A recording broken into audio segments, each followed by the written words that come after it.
ओम श्री परमात्मने नमः। ओम नमः शिवाय।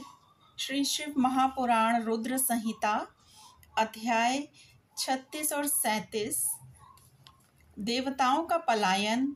इंद्र आदि के पूछने पर बृहस्पति का रुद्रदेव की अजेयता बताना, वीरभद्र का देवताओं को युद्ध के लिए ललकारना और श्री विष्णु और वीरभद्र की बातचीत तथा विष्णु आदि का अपने लोक में जाना एवं दक्ष और यज्ञ का विनाश करके वीरभद्र का कैलाश को लौटना।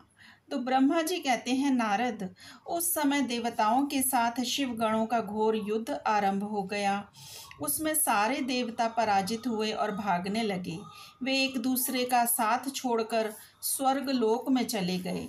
उस समय केवल महाबली इंद्र आदि लोकपाल ही उस दारुण संग्राम में धैर्य धारण करके उत्सुकता पूर्वक खड़े रहे। तदंतर इंद्र आदि सब देवता मिलकर उस सम्रांगण में बृहस्पति जी को विनीत भाव से नमस्कार करके पूछने लगे। लोकपाल बोले, गुरुदेव, बृहस्पति तात महाप्राज्ञ दयानिधे, शीघ्र बतलाइए, हम जानना चाहते हैं कि हमारी विजय कैसे होगी। उनकी यह बात सुनकर बृहस्पति जी ने प्रयत्नपूर्वक भगवान शंभु का स्मरण किया और ज्ञान दुर्बल महेंद्र से कहा। बृहस्पति बोले, इंद्र, भगवान विष्णु ने पहले जो कुछ कहा था वह सब इस समय घटित हो गया। मैं उसी को स्पष्ट कर रहा हूँ, सावधान होकर सुनो। समस्त कर्मों का फल देने वाला जो कोई ईश्वर है वह कर्ता का ही आश्रय लेता है। कर्म करने वाले को ही उस कर्म का फल देता है। जो कर्म करता ही नहीं उसको फल देने में वह भी असमर्थ नहीं है। अतः जो ईश्वर को जानकर उसका आश्रय लेकर सत्कर्म करता है उसी को उस कर्म का फल मिलता है, ईश्वर द्रोही को नहीं। न मंत्र, न औषधियाँ, न समस्त आभिचारिक कर्म, न लौकिक पुरुष, न कर्म, न वेद, न पूर्व और न उत्तर मीमांसा तथा न नाना वेदों से युक्त अन्यान्य शास्त्र ही ईश्वर को जानने में समर्थ होते हैं। ऐसा प्राचीन विद्वानों का कथन है।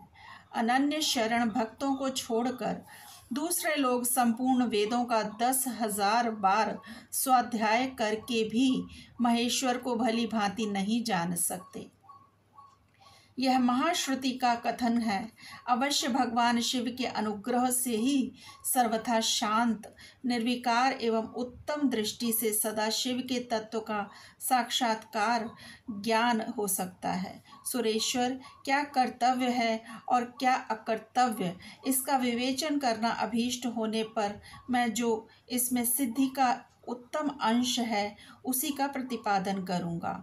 तुम अपने हित के लिए उसे ध्यान देकर सुनो। इंद्र, तुम लोकपालों के साथ आज नादान बनकर दक्ष यज्ञ में आ गए। बताओ तो यहाँ क्या पराक्रम करोगे। भगवान रुद्र जिनके सहायक हैं, ऐसे ये परम क्रोधी रुद्रगण इस यज्ञ में विघ्न डालने के लिए आए हैं और अपना काम पूरा करेंगे, इसमें संशय नहीं है। मैं सत्य सत्य कहता हूँ कि इस यज्ञ के विघ्न का निवारण करने के लिए वस्तुतः तुम में से किसी के भी पास कोई सर्वथा उपाय नहीं है। बृहस्पति की बात सुनकर वे इंद्र सहित समस्त लोकपाल बड़ी चिंता में पड़ गए। तब महावीर रुद्रगणों से घिरे हुए वीरभद्र ने मन ही मन भगवान शंकर का स्मरण करके इंद्र आदि लोकपालों को डांटा और इसके पश्चात रुद्रगणों के नायक वीरभद्र ने रोष से भरकर तुरंत ही संपूर्ण देवताओं को तीखे बाणों से घायल कर दिया। उन बाणों की चोट खाकर इंद्र आदि समस्त सुरेश्वर भागते हुए 10 दिशाओं में चले गए। जब लोकपाल चले गए और देवता भाग खड़े हुए तब वीरभद्र अपने गणों के साथ यज्ञशाला के समीप गए। उस समय वहां विद्यमान समस्त ऋषि अत्यंत भयभीत हो परमेश्वर श्री हरि से रक्षा की प्रार्थना करने के लिए सहसा नतमस्तक हो शीघ्र बोले, देव देव रमानाथ सर्वेश्वर महाप्रभो, आप दक्ष के यज्ञ की रक्षा कीजिए। आप ही यज्ञ हैं, इसमें संशय नहीं है। यज्ञ आपका कर्म रूप और अंग है। आप यज्ञ के रक्षक हैं, अतः दक्ष यज्ञ की रक्षा कीजिए। आपके सिवा कोई दूसरा रक्षक नहीं है। तो ब्रह्मा जी कहते हैं, नारद, ऋषियों का यह वचन सुनकर मेरे सहित भगवान विष्णु वीरभद्र के साथ युद्ध करने की इच्छा से चले।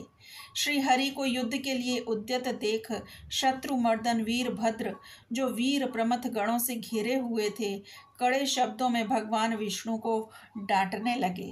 ब्रह्मा जी कहते हैं, नारद, वीरभद्र की यह बात सुनकर बुद्धिमान देवेश्वर विष्णु वहाँ प्रसन्नता पूर्वक हंसते हुए बोले। श्री विष्णु ने कहा कि वीरभद्र, आज तुम्हारे सामने मैं जो कुछ कहता हूँ उसे सुनो। मैं भगवान शंकर का सेवक हूँ, तुम मुझे रुद्रदेव से विमुख न कहो। दक्ष अज्ञानी है, कर्मकांड में ही इसकी निष्ठा है। इसने मूढ़तावश पहले मुझसे बारंबार अपने यज्ञ में चलने के लिए प्रार्थना की थी। मैं भक्त के अधीन ठहरा, इसलिए चला आया। भगवान महेश्वर भी भक्त के अधीन रहते हैं। तात, दक्ष मेरा भक्त है, इसलिए मुझे यहाँ आना पड़ा है। रुद्र के क्रोध से उत्पन्न हुए वीर, तुम रुद्र तेज स्वरूप हो, उत्तम प्रताप के आश्रय हो। मेरी प्रतिज्ञा सुनो। मैं तुम्हें आगे बढ़ने से रोकता हूँ और तुम मुझे रोको। परिणाम वही होगा जो होने वाला होगा। मैं पराक्रम करूँगा। ब्रह्मा जी कहते हैं, नारद, भगवान विष्णु के ऐसा कहने पर महाबाहो वीरभद्र हंसकर बोला, आप मेरे प्रभु के प्रिय भक्त हैं, यह जानकर मुझे बड़ी प्रसन्नता हुई। इतना कहकर गणनायक वीरभद्र हंस पड़ा और विनय से नतमस्तक हो बड़ी प्रसन्नता के साथ श्री विष्णुदेव से कहने लगा। वीरभद्र ने कहा, महाप्रभो, मैंने आपके भाव की परीक्षा के लिए कड़ी बातें कही थीं। इस समय यथार्थ बात कहता हूँ, सावधान होकर सुनो। हरे जैसे शिव हैं वैसे आप हैं, जैसे आप हैं वैसे शिव हैं, ऐसा वेद कहते हैं। और वेदों का यह कथन शिव जी के आज्ञा के अनुसार ही है। रमानाथ, भगवान शिव की आज्ञा से हम सब लोग उनके सेवक ही हैं। तथापि मैंने जो बात कही है वह इस वाद विवाद के अवसर के अनुरूप ही है। आप मेरी हर बात को आपके प्रति आदर के भाव से ही कही गई समझिए। ब्रह्मा जी कहते हैं, वीरभद्र का यह वचन सुनकर भगवान श्री हरि हंस पड़े और उसके लिए हितकर वचन बोले। श्री विष्णु ने कहा, महावीर, तुम मेरे साथ निशंक होकर युद्ध करो। तुम्हारे अस्त्रों से शरीर के भर जाने पर ही मैं अपने आश्रम को जाऊंगा। ब्रह्मा जी कहते हैं, ऐसा कहकर भगवान विष्णु चुप हो गए और युद्ध के लिए कमर कसकर डट गए। महाबली वीरभद्र भी अपने गणों के साथ युद्ध के लिए तैयार हो गए। नारद, तदंतर भगवान विष्णु और वीरभद्र में घोर युद्ध हुआ। अंत में वीरभद्र ने भगवान विष्णु के चक्र को स्तंभित कर दिया तथा शांख धनुष के 3 टुकड़े कर डाले। तब मेरे द्वारा एवं सरस्वती द्वारा बोधित हुए श्री विष्णु ने उस महान गणनायक वीरभद्र को असहाय तेज से संपन्न जानकर वहां से अंतर्ध्यान होने का विचार किया। दूसरे देवता भी यह जान गए कि सती के प्रति जो अन्याय हुआ है उसी का यह सब भावी परिणाम है। दूसरों के लिए इस संकट का सामना करना अत्यंत कठिन है। यह जानकर वे सब देवता अपने सेवकों के साथ स्वतंत्र सर्वेश्वर शिव का स्मरण करके अपने अपने लोक को चले गए।